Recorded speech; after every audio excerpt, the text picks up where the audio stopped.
ಏನೋ ಹೇಳ್ತಿದ್ದಾರೆ ಸೋನು ಶ್ರೀನಿವಾಸ್ ಗೌಡ, ಕೇಳೋಕು ಬನ್ನಿ. ಕೆಟ್ಟ ಪರಿಣಾಮ ಬೀರಿರೋದಂತೂ ತುಂಬಾ ಚೆನ್ನಾಗಿ ಕಾಣ್ತಾ ಇದೆ. ರಿಲೇಶನ್ಶಿಪ್ ಅಲ್ಲಿ ಈ ತರ ಮೋಸ ಮಾಡೋರಿಗೆ ಏನ್ ಹೇಳಕ್ ಇಷ್ಟಪಡ್ತೀರಾ? ಎಲ್ಲ ಕಳ್ಳನ್ ಮಕ್ಳು ಹುಡುಗರುಗಳು, ಇನ್ಕ್ಲೂಡಿಂಗ್ ಯು. ನಾನು ಆಕ್ಚುಲಿ ನಿಮ್ ಬಗ್ಗೆ ಏನು ಹೇಳಿರ್ಲಿಲ್ಲ, ಸೊ ನೋಡ್ಕೊಂಡು ಮಾತಾಡಿ. ಬಟ್ ಸ್ಟಿಲ್ ನೀವು ಈ ತರದೊಂದು ಮಾತು ಹೇಳಿದ್ರಿ, ಬಿಕಾಸ್ ನಾನು ತುಂಬಾ ರೆಸ್ಪೆಕ್ಟ್ಫುಲ್ಲಿನೇ ಮಾತಾಡ್ತಾ ಇದ್ದೀನಿ. ನಿನ್ನ ಬಾಯಲ್ಲಿ ಅಣ್ಣವ್ರ ಹೆಸರೇ ಬರಬಾರ್ದು, ಅದೊಂಥರ ಅಶುದ್ಧ. ನಿನ್ನ ಬಾಯಲ್ಲಿ ಬಂದ್ಬಿಟ್ರೆ ಎಲ್ಲ ಹುಡುಗರು ಕಳ್ಳನ ಮಕ್ಳೆ ಅಂತ ಹೇಳ್ತೀಯಾ? ಸೊ ನಾನು ಖುಷಿ ಆಯ್ತು, ಯಾಕೆಂದ್ರೆ ನೀನು ಹೇಳಿದ ಮಾತು ಮೀಡಿಯಾದವ್ರಿಗೆ ಮೆಟ್ಟಲ್ ಹೊಡೆದಂಗಿತ್ತು. ನಿನ್ಗೆ ಓಡ್ ಬಂದು ಇಂಟ್ರೂ ಮಾಡ್ತಾರಲ್ಲ ಅಂಥವ್ರು ಸಖತ್ತಾಗಿ ಹೇಳಿದ್ಯಾ. ನೀನು ಮಾತ್ರ ಅವ್ರಿಗೆ ಹೇಳ್ಕೋಬೇಡ ಅಂತ ಹೇಳೋದಿಲ್ಲ, ಯಾಕೆಂದ್ರೆ ಈ ನಿನ್ನ ಇಂಟ್ರೂಗೋಸ್ಕರ, ನಿನ್ನ TRPಗೋಸ್ಕರ ನಿನ್ನನ್ನು ಇದು ಮಾಡ್ಕೊಂತಾರಲ್ಲ ಅವರು, ಅವ್ರಿಗೆಲ್ಲ ಆಗಬೇಕಾಗಿದೆ. ಸಮಾಜದಲ್ಲಿ ಅದೆಷ್ಟೋ ನೊಂದಂಥ ಕುಟುಂಬಗಳ ಪರ ಹೋಗಿ ಲೋಗೋ ಹಿಡೀರಿ ಅಂತಂದ್ರೆ ಯಾವಳು ಹಿಡಿಯೋದಿಲ್ಲ. ನೀನು ಹಿಂದೆ ಓಡ್ ಬಂದು ಹಿಡಿತವೆ, ಕ್ಯಾಕರ್ಸ್ ಉಗಿತವೆ, ಅವ್ರ ಅಪ್ಪ ಅಮ್ಮ ಎಲ್ಲರನ್ನೂ ಬೀದಿಗೆ ತಂದು ಉಗಿತವೆ ಕಮೆಂಟಲ್ಲಿ ಈ ಮೀಡಿಯಾದವ್ರಿಗೆ. ಆದರೂ ಕೂಡ ಬುದ್ಧಿ ಇಲ್ಲ, ನಿನ್ನನ್ನು ಓಡೋಗಿ ಲೋಗೋ ಹಿಡಿತವೆ ನಿನ್ನ ಮುಂದೆ. ಅದು ನಿನ್ಗೆ ಒಂಥರ ಏನೋ ಓಹೋ ಸ್ವರ್ಗದಲ್ಲಿ ತೇಲಿಸ್ಬಿಟ್ಟಿದೆ. ನೀನು 18 ನಿಮಿಷದ ವೀಡಿಯೋನ ಬಿಟ್ಬಿಟ್ಟು ನೀನೇನು ಗನಂದರಿ ಕೆಲಸ ಮಾಡಿದೆ ಅಂತ ಹೇಳಿ ಸಮಾಜಕ್ಕೆ ನಿನ್ನಿಂದ ಏನು ಕೊಡುಗೆ ಇದೆ ಹೇಳು? ಏನು ಕೊಡುಗೆ ಇದೆ? ಅಣ್ಣವ್ರು ಅದೆಷ್ಟೋ ಪಿಕ್ಚರ್ಗಳನ್ನ ನೋಡಿ ಅದೆಷ್ಟೋ ಕುಟುಂಬಗಳು ಒಂದಾಗಿವೆ, ಅದೆಷ್ಟೋ ಜನ ಸಿಟಿಗೆ ಬಂದವ್ರು ಮತ್ತೆ ಹಳ್ಳಿಗೆ ಹೋಗಿ ಬದುಕ್ತಾ ಇದ್ದಾರೆ. ಅಂಥವ್ರ ಹೆಸರು ನಿನ್ನ ಬಾಯಲ್ಲ, ನಿನ್ನ ಬಾಯಲ್ಲಿ ಒಬ್ಬೊಬ್ಬ ಏನು ಗನಂದಾರಿನ ನೀನು ಮಾಡಿರೋದೆಲ್ಲ ಇಡೀ ಕರ್ನಾಟಕ ಏನು ಸಾಕಷ್ಟು ಜನ ನೋಡ್ಬಿಟ್ಟಿದ್ದಾರೆ. ನಿನ್ನಿಂದ ಒಳ್ಳೆ ಸಂಸ್ಕಾರವಂತ ಹೆಣ್ಮಕ್ಳಿಗೆ ಏನು ಕೊಡುಗೆ ಇದೆ? ನಿನ್ನ ಕೊಡುಗೆ ಶೂನ್ಯ, ನಿನ್ನ ಕೊಡುಗೆ ಶೂನ್ಯ. ದೇಹದ ಅಂಗಾಂಗಗಳನ್ನು ತೋರಿಸ್ಕೊಂಡು ಪ್ರದರ್ಶನ ಮಾಡುವಂತಹ ಬೇಡ ಅಲ್ವ ಹೇಳೋದು, ಅಂತಹ ಹೆಣ್ಣು ನೀನು. ಹೆಣ್ಣು ಕುಲಕ್ಕೆ ಕಳಂಕ ಕೂಡ ನೀನು. ಎಲ್ಲ ಗಂಡು ಮಕ್ಕಳ ಬಗ್ಗೆ ಮಾತಾಡ್ಬೇಡ, ಯಾಕೆಂದ್ರೆ ಯಾರಿಗೆ ಮಾತಾಡೋ ಗೊತ್ತಾ? ನಿನ್ನ ಒಂದಿಷ್ಟು ಜನ ಊರ್ಮಿಂಡ್ರಿಗಳು, ಕಚಡಗಳು, ಅಯೋಗ್ಯರು, ಲಜ್ಜೆಗೆಟ್ಟೋರು, ಊರವ್ರಿಗೆಲ್ಲ ಹುಟ್ಟಿರೋರು, ಉಂಡು ತಟ್ಟೆಗೆ ಹುಚ್ಚ ಒಯ್ಯೋ ಬುದ್ಧಿಯವರು ಫಾಲೋ ಮಾಡ್ತಿದ್ದಾರಲ್ಲ, ನಿನ್ನ ಅಭಿಮಾನಿಗಳು. ಅವ್ರಿಗೆ ಹೋಗಿ ಅವ್ರಿಗೆ ಹೇಳು, ಬಾಕಿಯವ್ರಿಗಲ್ಲ, ಆಯ್ತಾ? ಸೋಷಿಯಲ್ ಮೀಡಿಯಾದಲ್ಲಿ ಅದೆಷ್ಟೋ ಒಳ್ಳೊಳ್ಳೆ ಕಂಟೆಂಟ್ಗಳನ್ನ ಇಟ್ಕೊಂಡು ವಿಡಿಯೋ ಮಾಡೋರಿಗೆ ಈ ನಮ್ಮ ಕೆಲವೊಂದು ಅವಿವೇಕಿಗಳು ಅವ್ರನ್ನ ಫಾಲೋನೇ ಮಾಡೋದಿಲ್ಲ, ಅವರ ಅನುಯಾಯಿಗಳಾಗೋದಿಲ್ಲ. ಬಟ್ ನಿನಗಂತೂ ಅನುನಾಯಿಗಳಾಗ್ಬಿಟ್ಟಿದ್ದಾರೆ ಒಂದಿಷ್ಟು ಜನ. ಅಂಥವ್ರಿಗೆಲ್ಲರಿಗೂ ಕೂಡ ನಾನು ಹೇಳೋದು, ನಾನು ಕಟ್ಟಿರೋದ ಹೆಸರು ಊರ್ಮಿಂಡ್ರಿಗಳು ಅಂತ ಹೇಳಿ.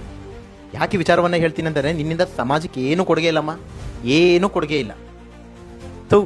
ಅಸಹ್ಯ ಅನ್ಸುತ್ತೆ. ಅದು ಹೆಂಗಾದ್ರೂ ಮುಖ ಎತ್ಕೊಂಡು ಓಡಾಡ್ತಿರೋ, ಅದು ಹೆಂಗೆ? ಅಟ್ಲೀಸ್ಟ್ ನೀನು ಇಷ್ಟೆಲ್ಲ ಮಾಡಿದಾಗ ನಿಮ್ಮ ಸಂಬಂಧಿಕರು ನಿನ್ನನ್ನು ಏನು ಕೇಳಲ್ವಾ? ನಿಮ್ಮೂರವ್ರು ಏನು ಕೇಳಲ್ವಾ? ನಿಮ್ಮ ತಾಯಿ ಕೇಳಲ್ವಾ? ನಿನ್ನ ತಮ್ಮ ಕೇಳಲ್ವಾ? ನಿಮ್ಮೂರಲ್ಲಿ ಈ ಹಳ್ಳಿಲಿ ಹುಟ್ಟಿದ್ರೆ ಒಂದಿಷ್ಟು ನ್ಯಾಯ ಪಂಚಾಯತಿ ಮಾಡೋ ನ್ಯಾಯಾಧೀಶರು ಇರ್ತಾರೆ, ಅವರು ಕೇಳಲ್ವಾ? ನನಗಂತೂ ಆಶ್ಚರ್ಯ, ಇಂಥವ್ರೆಲ್ಲರೂ ಬಿಟ್ಟು ನಿಜವಾಗ್ಲೂ ಸಮಾಜಕ್ಕೆ ಏನು ಸಂದೇಶ ಕೊಡೋಕೆ ನಿಂತಿದ್ದಾರೆ ಅಂತ ಹೇಳಿ. ಕಮೆಂಟ್ ಮಾಡಿ ನಿಮ್ಮ ಅಭಿಪ್ರಾಯಗಳನ್ನ. ಎಷ್ಟು ಟೈಮ್ ತಗೊಂಡ್ರು ಸೋನು ಅವರು ಆಕ್ಚುಲಿ ಒಂದು ಸಿನಿಮಾದಲ್ಲಿ ಕಾಣಿಸ್ಕೊಳ್ಳೋದಕ್ಕೆ ಅಂತ? ಕರ್ಮ ಮತ್ತೆ ದೇವ್ರನ್ನ ಎರಡು ತುಂಬಾ ಜಾಸ್ತಿ ನಂಬ್ತೀನಿ. ಏನಾಗಬೇಕು ಅದು ಹಾಗೆ ಆಗುತ್ತೆ. ಸೊ ಕನ್ನಡ ಚಿತ್ರರಂಗದಲ್ಲಿ ಬೆಳೆಸೋದಿಲ್ಲ, ತುಳಿತಾರೆ ಅನ್ನೋ ತರ ಮಾತುಗಳನ್ನೆಲ್ಲ ಹೇಳಿದ್ರಿ. ಬಟ್ ಈಗ ಕನ್ನಡ ಸಿನಿಮಾ ಮೂಲಕ ನಿಮ್ಗೆ ಒಂದು ಅವಕಾಶ ಸಿಕ್ಕಿದೆ ಆಕ್ಚುಲಿ ಇದೊಂದು ಸ್ಪೆಷಲ್ ಸಾಂಗ್ ಮಾಡೋದಕ್ಕೆ. ಸೊ ಈಗ ಏನು ಹೇಳ್ತೀರಾ ಕನ್ನಡ ಚಿತ್ರರಂಗದ ಬಗ್ಗೆ? ಹಳೆದನ್ನೆಲ್ಲ ಮರ್ತು ಜನ ನಿಮ್ಮನ್ನ ಅಕ್ಸೆಪ್ಟ್ ಮಾಡ್ತಾರೆ ಅಂತ ಅನ್ಕೊಂಡಿದ್ದೀರಾ? ಅಂತ ಅಣ್ಣವ್ರ ಬಗ್ಗೆನೇ ಒಂದು ಕಿಂಚಿತ್ತು ಅಯ್ಯೋ ಬಿಡು ಅಂತ ಹೇಳಲ್ವಾ? ಏನೇ ಒಳ್ಳೇದ್ ಮಾಡಿದ್ರು ಏನೇ ಕೆಟ್ಟದ್ ಮಾಡಿದ್ರು ಜನ ಮಾತಾಡ್ತಾರೆ. ಕೆಟ್ಟ ಇನ್ಸಿಡೆಂಟ್ ನಿಮ್ಮ ಒಂದು ರಿಲೇಶನ್ಶಿಪ್ ಸ್ಟೇಟಸ್ ಮೇಲೆ ತುಂಬಾ ಕೆಟ್ಟ ಪರಿಣಾಮ ಬೀರಿರೋದಂತೂ ತುಂಬಾ ಚೆನ್ನಾಗಿ ಕಾಣ್ತಾ ಇದೆ. ರಿಲೇಶನ್ಶಿಪ್ ಅಲ್ಲಿ ಈ ತರ ಮೋಸ ಮಾಡೋರಿಗೆ ಏನ್ ಹೇಳಕ್ ಇಷ್ಟಪಡ್ತೀರಾ? ಎಲ್ಲ ಕಳ್ಳನ್ ಮಕ್ಳು ಹುಡುಗರುಗಳು, ಇನ್ಕ್ಲೂಡಿಂಗ್ ಯು. ನಾನು ಆಕ್ಚುಲಿ ನಿಮ್ ಬಗ್ಗೆ ಏನು ಹೇಳಿರ್ಲಿಲ್ಲ, ಸೊ ನೋಡ್ಕೊಂಡು ಮಾತಾಡಿ. ಬಟ್ ಸ್ಟಿಲ್ ಈ ತರದೊಂದು ಮಾತು ಹೇಳಿದ್ರಿ, ಬಿಕಾಸ್ ನಾನು ತುಂಬಾ ರೆಸ್ಪೆಕ್ಟ್ಫುಲ್ಲಿನೇ ಮಾತಾಡ್ತೀನಿ. ನಿಮ್ಗೆ ಮಾತಾಡಕ್ ಬರ್ಲಿಲ್ಲ ಬ್ರೋ. ನಿಮ್ ಜಾಗದಲ್ಲಿ ನಾವ್ ಯಾರಾದ್ರೂ ಇರ್ಬೇಕಾಗಿತ್ತು. ಎಷ್ಟೇ ಒಳ್ಳೆ ಕೆಲಸ ಮಾಡಿದ್ರು, ಎಷ್ಟೇ ಏನ್ ಮಾಡಿದ್ಯಾ ಒಳ್ಳೆ ಕೆಲಸ? ನಮಗ್ ಗೊತ್ತಿಲ್ಲ. ಯೂಟ್ಯೂಬಲ್ಲಿ ವಿಡಿಯೋ ಮಾಡೋದು ಸಮಾಜ ಸೇವೆನಾ? ಒಳ್ಳೆ ಕೆಲಸನಾ? ಪ್ರಮೋಷನ್ ಮಾಡೋದು ಇದೆಲ್ಲ ಸಮಾಜ ಸೇವೆನಾ? ಏನು ಒಳ್ಳೆ ಕೆಲಸ ಮಾಡಿದ್ಯಾ? ಏನಾದರೂ ಮಾಡಿದ್ರೆ ಅದು ನೀನು ಫೇಮಸ್ ಆಗಿ ಮಾಡಿರ್ಬೇಕಷ್ಟೇ. ಎಕ್ಸಾಂಪಲ್ ಕೊಡ್ತಾ ಇರೋದು ನೋಡು, ಅಣ್ಣವ್ರ ಹೆಸರಂತೆ. ಅಂತ ಅಣ್ಣವ್ರ ಆ ಹೆಸರೆಲ್ಲ ನಿಮ್ಮ ಬಾಯಲ್ಲಿ ಬರಬಾರ್ದು. ಅವ್ರನ್ನ ಅವತ್ತಿಗೂ ಇವತ್ತಿಗೂ ಅವ್ರು ಮಾಡಿರುವಂಥ ಕ್ಯಾರೆಕ್ಟರ್ಗಳನ್ನೆಲ್ಲ ನೋಡಿ ಒಂದು ದೇವ್ರ ರೂಪದಲ್ಲಿ ನೋಡ್ತಿರುವಂಥ ಒಂದಷ್ಟು ಅಭಿಮಾನಿಗಳು ಅವರೇ ಕರ್ನಾಟಕದಲ್ಲಿ. ಕಂಪ್ಯಾರಿಸಮಲ್ಲಿ ಅವ್ರ ಹೆಸರನ್ನು ಎತ್ಕೊಡ್ದು. ಯಾಂಕರ್ ಸರಿಯಾಗಲಿಲ್ಲ, ಅವ್ರಿಗೆ ಸರಿಯಾಗಿ ಕ್ವಶನ್ ಕೇಳಕ್ಕೆ ಬರಲಿಲ್ಲ, ಅವ್ರು ಕೊಟ್ಟಿದ್ದ ಆನ್ಸರ್ಗೆ ಸರಿಯಾಗಿ ಉತ್ತರನೂ ಕೊಡಕ್ಕೆ ಬರಲಿಲ್ಲ. ನಾವ್ಯಾರಾದ್ರೂ ಆಗಿದ್ದಿದ್ರೆ ಫಸ್ಟ್ ಕ್ಲಾಸಾಗಿ ಕೊಡ್ತಾ ಇದ್ದೋ. ಎಷ್ಟು ಒಳ್ಳೆ ಕೆಲಸ, ಏನು ಒಳ್ಳೆ ಕೆಲಸ ಮಾಡಿದ್ಯಾ? ಏನಾದರೂ ಒಂದೆರಡು ಒಳ್ಳೆ ಕೆಲಸ ತೋರ್ಸಮ್ಮ. ಯಾಕೋಯ್ತೆ ಹುಡುಗರು ಸವಾಸಕ್ಕೆ ಮತ್ತೆ? ಇದ್ಬಿಡು ಸೈಲೆಂಟಾಗಿ. ಹುಡುಗರು ಸರಿ ಇಲ್ಲ ಅಲ್ವಾ? ಹಾಂ, ನಾಲ್ಗೆ ಮೂಳೆ ಇಲ್ಲ, ಮಾತಾಡುವಾಗ ನೋಡ್ಕೊಂಡು ಮಾತಾಡು. ಹೆಂಗೋ ದೇವರು ಇವಾಗಾದ್ರೂ ಯಾವುದೋ ಒಂದು ಸಾಂಗಲ್ಲಿ ಅವಕಾಶ ಕೊಟ್ಟವನೆ, ಕಾಪಾಡ್ಕೊಂಡು ಹೋಗು. ಮಾತೆ ಮುತ್ತು ಮಾತೆ ಮೃತ್ಯು. ಅದು ಏನ್ ಸೋನು ಏನ್ ಮಾಡ್ಲಿ, ಊಟ ಮಾಡ್ಲಿ, ಏನು ನೀರ್ ಕುಡಿಲಿ, ಏನೋ ಮಾಡಿದ್ರು ಅದು ನ್ಯೂಸ್ನೇನೆ.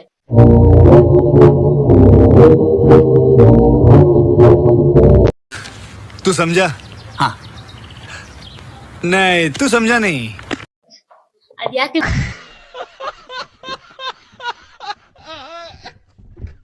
ಮ್ಯಾಮ್ ನೀವೇ ಎಲ್ಲರಿಗೂ ಟಾರ್ಗೆಟ್ ಅಂತ? ಅದೇ ಸೋನು ಜೊತೆ ಮಾಡಿದ್ರೆ, ಸೋನು ಹೆಸರು ತಗೊಂಡ್ರೆ ವ್ಯೂಸ್ ಬರುತ್ತೆ, ಲೈಕ್ಸ್ ಬರುತ್ತೆ, ಆತರ. ನನ್ ಮೇಲೆ ಆಣೆ ಇಟ್ಟು. ನನ್ ಮೇಲೆ ಆಣೆ ಇಟ್ಟು. ಮ್ಯಾಮ್ ಇನ್ನೊಂದೇನು ಅಂತ ಹೇಳಿದ್ರೆ, ನೀವು ದರ್ಶನ್ ಸರ್ ಅಭಿಮಾನಿ ಕೂಡ. ಸೊ ಒಂದ್ ವೇಳೆ ಅವ್ರು ಇವತ್ತಿದ್ರೆ ನೀವು ಈ ಈವೆಂಟ್ ಕರೆಸ್ತಾ ಇದ್ರು ಅವ್ರು? ಡೆಫಿನೆಟ್ಲಿ ಐಸ್ಪೇರ್ ನಾನ್ ಹ್ಯಾಡ್ ಫನ್, ಅದು ಅವ್ರಿಗೂ ಗೊತ್ತು ಅವ್ರ ನಮ್ ದೊಡ್ಡ ಫ್ಯಾನ್ ಅಪ್ಪ. ಅವ್ರ ನಮ್ ದೊಡ್ಡ ಫ್ಯಾನ್ ಅಪ್ಪ. ಮಾತೇ ಇಲ್ಲ. ಮೊದ್ಲು ಸರಿಯಾಗಿ ಮಾತಾಡೋದ್ ಕಲಿ.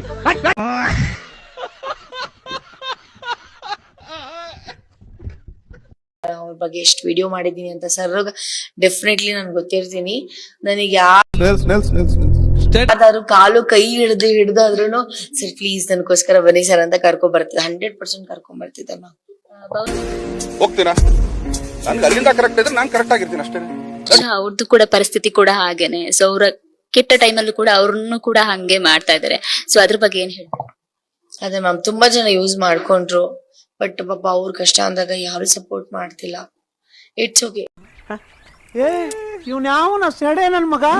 ಟೈಮ್ ಎಲ್ಲದನ್ನು ಕಲ್ಸುತ್ತೆ. ಇವಾಗ ಅವರು ಇದರಿಂದ 2 ವರ್ಷದಿಂದ ಏನ್ ಕಷ್ಟ ಆಗ್ತಾ ಇರುತ್ತೆ, ಏನ್ ತಿತ್ಕೊಬೇಕು, ಯಾರನ್ನ ಎಷ್ಟ್ ಮಾತಾಡ್ಸ್ಬೇಕು, ನಾನೇ ಒಬ್ರಿಗೆ ಸಪೋರ್ಟ್ ಮಾಡಿದಾಗ ನನ್ ಜೊತೆ ಹೇಗಿರ್ತಾ ಇದ್ರು.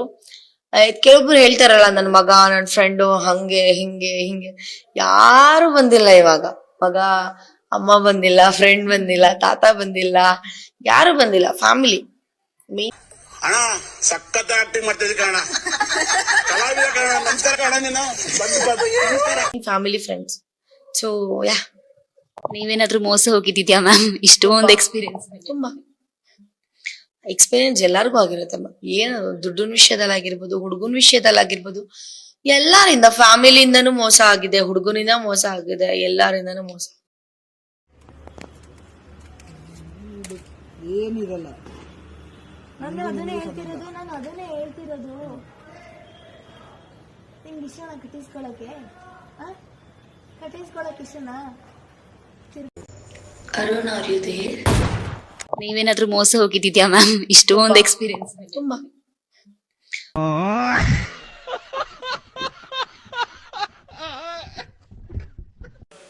ನೀವ್ ಅವಾಗ್ಲೇ ಒಂದ್ ಮಾತು ಹೇಳಿದ್ರಿ, ಇವ್ರು ಅರುಣ್, ಆರ್ ಯು ದೇರ್? 27 ವರ್ಷ ಅಂದ್ರಿ. ಯೂಶಲಿ 25 ವರ್ಷಕ್ಕೆ ಮನೇಲಿ ಮದುವೆ ಮಾತುಕತೆ ಶುರುವಾಗಿರತ್ತೆ. ಮನೇಲಿ ಏನಾದ್ರೂ ಮದುವೆ ಮಾತುಕತೆ ನಡೀತಾ ಇದನ್ನ ಹೇಗೆ ಅಂತ ಹೇಳಿ? ಅಂದ್ರೆ ಎಲ್ಲರ ಮನೇಲೂ ಅದು ಇದ್ದೇ ಇರುತ್ತೆ, ಅದೊಂದು ಗೋಳು. ಅದ್ ಯಾರ ಮನೇಲಿ ಇಲ್ಲ ಅಂತ ಹೇಳೋರು ಖಂಡಿತ ಅದು ಸುಳ್ಳು ಅಂತ ಹೇಳ್ಬೋದು. ನಮ್ಮ ಮನೇಲೂ ಇರುತ್ತೆ. ಬಟ್ ಈಗ ಸ್ವಲ್ಪ ದಿನಗಳ ಹಿಂದೆ ಇದು ತಮ್ಮ ಮಕ್ಕಳು ಇದನ್ನ ಬೆಳೆಸ್ಬೇಕು. ನಮ್ ಡ್ಯಾಡಿ ಯಾವಾಗ್ಲೂ ಹೇಳೋರು, ಯಾರಲ್ಲೂ ಇಲ್ದೇ ಇರೋಂಥದ್ದು ಇದು ನಿನ್ನಲ್ಲಿದೆ ಅಂತ. ಅದಿದು ಮಾತುಕತೆ ಎಲ್ಲ ಆಯ್ತಲ್ಲ. ಸೊ ನಾನೇ ಹೇಳಿದೀನಿ, 32 ಏಜ್ ವರ್ಗು ನನ್ನ ಬಿಟ್ಬಿಡಿ, ನೆಕ್ಸ್ಟ್ ನೋಡೋಣ ಆಗ್ಬೇಕಾ. ಎಲ್ಲಾದ್ರೂ ಹೋಗಿ ಅಪ್ಪ ಅಮ್ಮ ಆಟ ಆಡೋಣ. ಮಧ್ಯಾಹ್ನದವರೆಗೂ ಒಂದ್ ಶಾಟ್, ಮಧ್ಯಾಹ್ನದಿಂದ ಸಾಯಂಕಾಲದವರೆಗೂ ಒಂದ್ ಶಾಟ್, ಸಾಯಂಕಾಲದಿಂದ ರಾತ್ರಿವರೆಗೂ ಇನ್ನೊಂದ್ ಶಾಟ್. ಬಿ ಆನೆಸ್ಟ್, ಮದ್ವೆ ಅಂದ್ರೆ ನಂಗೆ ಆ ಮದ್ವೆ ಕಾನ್ಸೆಪ್ಟ್ ಅಂದ್ರೆ ನಂಗೆ ಹುಡುಗ್ರ ಅಂದ್ರೇನೆ ಆಗಲ್ಲ. I hate boys, serious. ನಂಗೆ ಇಷ್ಟನೇ ಆಗಲ್ಲ ಹುಡುಗ್ರ ಅಂದ್ರೆ. ನೋಡಿದೀರಾ? ನಾನು ಕಣ್ಣೆದ್ರಿಗೆ ಇದ್ರೆ ಶೂಟ್ ಮಾಡಿ ಸಾಯಿಸ್ಬಿಡ್ತೀನಿ. ಇರಿಟೇಷನ್ ಕಣ್ರಿ. ನೀವು ಅಂದ್ರೆ ನನ್ನ ಫ್ಯಾನ್ಸ್ ಆಗಿ, ನನ್ನ ಅಭಿಮಾನಿಗಳಾಗಿ ನಾನು ಅವ್ರನ್ನ ಇಷ್ಟಪಡೋದುಂಟು. ನನ್ನ ಪರ್ಸನಲ್ ವೈಯಕ್ತಿಕವಾಗಿ ನನ್ನ ಲೈಫಿಗೆ ಅಂತ ಅಂದಾಗ ನೋ, ಐ ಹೇಟ್ ಬಾಯ್ಸ್. ನನಗೆ ಎಕ್ಸ್ಪೀರಿಯನ್ಸ್ ಆಗಿದೆ, ಸೊ ನಾನು ಇಷ್ಟಪಡಲ್ಲ. ಯಾವ ರೀತಿ ಇರಬೇಕು ಅನ್ನೋದು ಕ್ವಾಲಿಟೀಸ್ ಇರುತ್ತಲ್ವಾ, ಆ ತರದ ಏನು ಎಂತ ಮಣ್ಣು ಮಸಿ ಏನು ಇಲ್ಲ. ನಂಗೆ ಮದ್ವೆನೇ ಬೇಡ. ಪ್ರಪೋಸಲ್ ಗಳಂತೂ ಬರ್ತಾ ಇದೆ. ಪ್ರಪೋಸಲ್ ಬರುತ್ತೆ, ಹಂಗ್ ಬರುತ್ತೆ. ಅಂದ್ರೆ ಲೋಪರ್ ಮಂಡೆ